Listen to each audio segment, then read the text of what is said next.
Hello everyone, this is Minion Ninja speaking.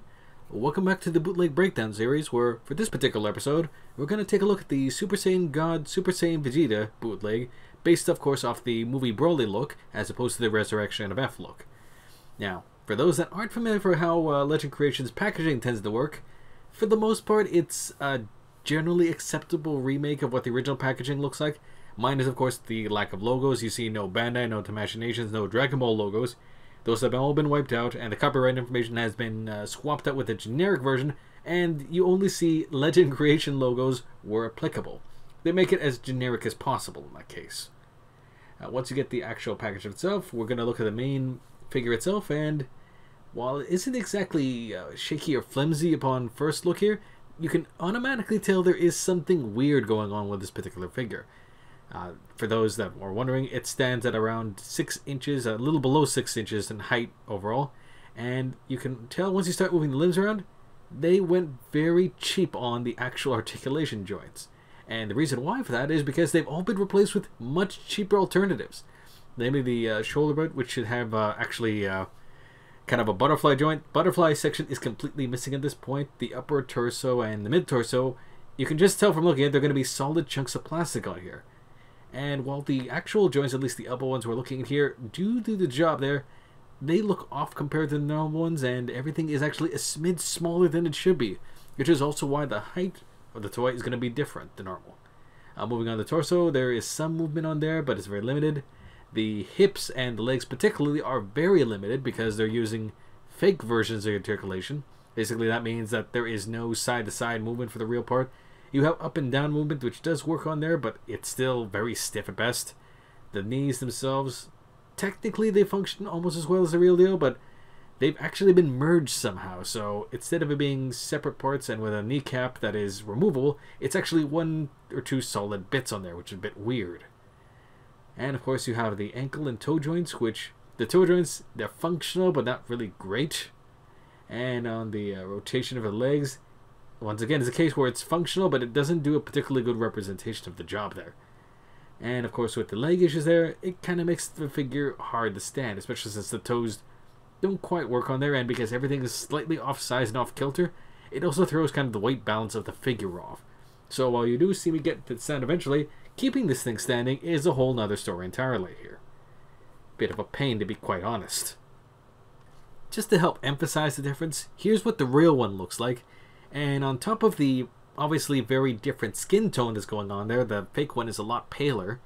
You can also see just generally the proportions, especially for the upper torso, are much thinner than it should be, and the joints are just ill-fitting because they're really either really poor recreations or just they didn't try to recreate them properly.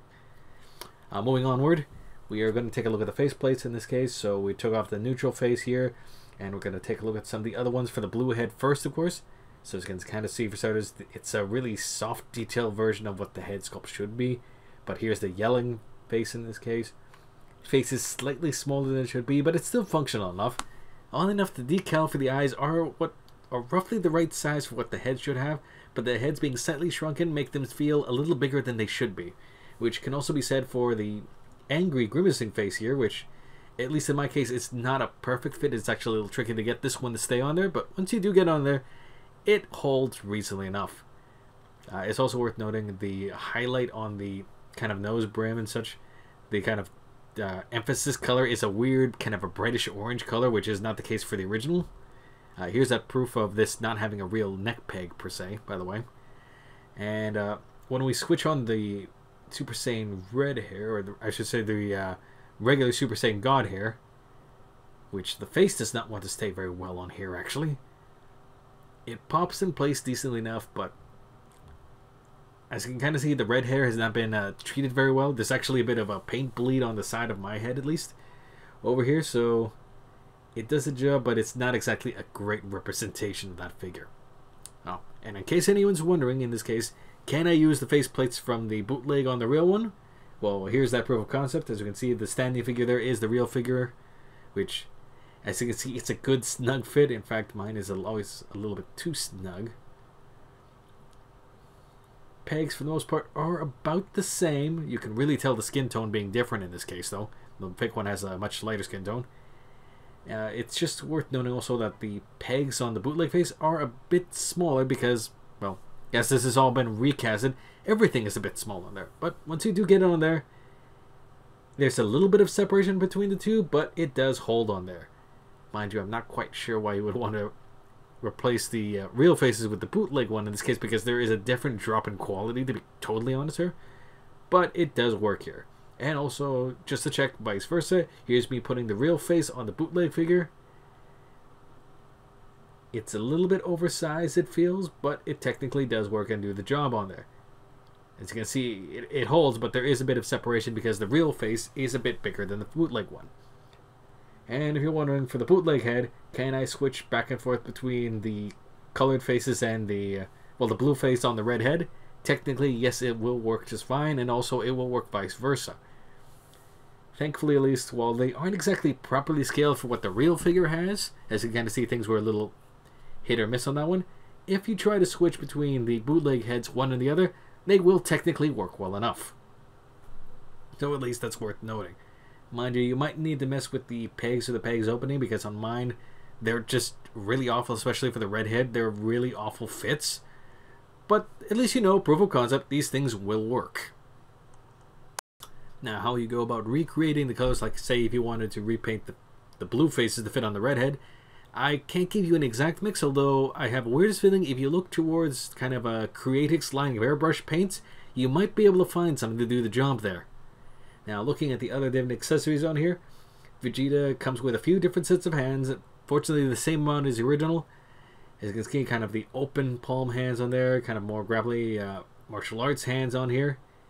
And, well, actually no, these were the martial arts hands here. And of course, one thumb up because Vegeta likes pointing at himself. That's kind of a thing he does throughout the series on there. Generally speaking, the quality of those are a little bit fuzzy. They're a little bit light because they recast it. Same with the crossed arms here. And everything is much softer and detailed than it should be, as well as a little underscale here. So just for proof of concept, here's what it looks like when you try to get the crossed arms on here. The arms are actually a bit hard to take off because everything's really pressure fit on this thing. And as you can see, they're not using authentic joints on the shoulder bits either. So if you're wondering, you can switch those out. They won't work properly with any other figure, I'm afraid. So it's a bit of a nuisance, but well, you're paying half what the original figure is worth, so you can tell they took a few conceits there. Now, in terms of getting the crossed arms to fit, they will technically fit on there fine, but in order to get them to really fit on there, you probably need to heat the figure up in order to kind of pull it off there, because the real figure has some butterfly joints to help kind of make the transition work better, whereas this one doesn't. They have only kind of a very cheap double-ended ball joints in order to get on there. Here's kind of what it looks like on there when you get there. Technically, it does work, but it's a bit loose. And speaking of odd fits, as you can kind of see from me messing and switching the hands there, the wrist joints are not authentic by any means, and they have like a little nub at the end. It's more of a straight line than anything for the most part, or a straight bar. So unfortunately, the hands, which have probably been fitted in order to fit on the straight bar, won't be a really good alternative or get to fit on the real figure. And also, if you needed to replace the wrist joint in the real figure, honestly, these wrist joints on this bootleg would be terrible ones to use. So if you're looking for using this for alternative parts, you're not having a very good time, I'm being totally honest here. Generally, these are kind of really bad fits for this.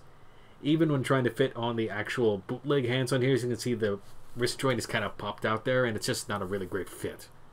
So with that all said and done, we kind of reviewed everything with the figure together, so let's take it apart and do the official teardown bit of here. So as you can see, we're taking apart the shoulders there. Everything is a really odd fit. It's a really cheap version of what the shoulder joint look like. And of course, you have no butterfly joint, so you can kind of see me trying to take the shoulder off, but you don't see me separating the elbows and knee joints on this particular figure for the very reason that because of the way they've been fit, they're really pressure fitted. And in fact, a lot of this figure is really pressure fitted because they're using very cheap alternative joints. As you can see on this torso here, it's just one solid slab with the joints just kind of pushed in there. So it's not exactly great whatsoever. Also, here's a look what the hip joint looked like on the legs on there. As you can see, just like the last bootleg, I think it was the Gohan I was looking at earlier. This particular figure, it's not spaced well enough in order to allow any actual side-to-side movement, which explains why this Vegeta has no side-to-side movement. Everything's kind of the same cheap rubbery joint on there. The figure technically could be modified to improve its range, but it's not exactly great. And speaking of not great, these knee joints are not great. Once you actually get the bend in them, they look awful, to be totally honest on there. They stick out like a sore thumb. It only looks okay when you have the figure really standing on there. And while I'm trying not to break this when pulling out for either the knees or the ankles, the quality of the plastic on this thing doesn't feel great by any means, so I'm actually skipping it, I believe, on this particular review, because I don't want to break it. Hell, you can tell things are off because the reason I'm pointing my finger there is the paint rub on the blue is rubbing off on my hands here, because the paint itself also hasn't been applied too great. As we now have Vegeta as separated as I can make him, unfortunately I have to say this particular figure should be considered a pass. And the reason I'm going to say that is because you're missing a lot of stuff here. Namely, you're missing the proper shoulders and butterfly joints, those are completely gone. The whole torso and all the different ankle or kind of upper body movements are completely reduced to the point that they're missing. And of course the hips, as you can see, they're not 2.0, they're not 1.0, they're nothing. You have very limited movement in those hips whatsoever in here. So with all that stuff missing on here, even if you were looking for something that just stand around, the figure is physically smaller than what the original figure was. And considering how small Vegeta tends to be on average, that's saying a lot, unfortunately. And I'm going to have to warn you right now, get used to some of these complaints. You will be seeing them in the next few reviews.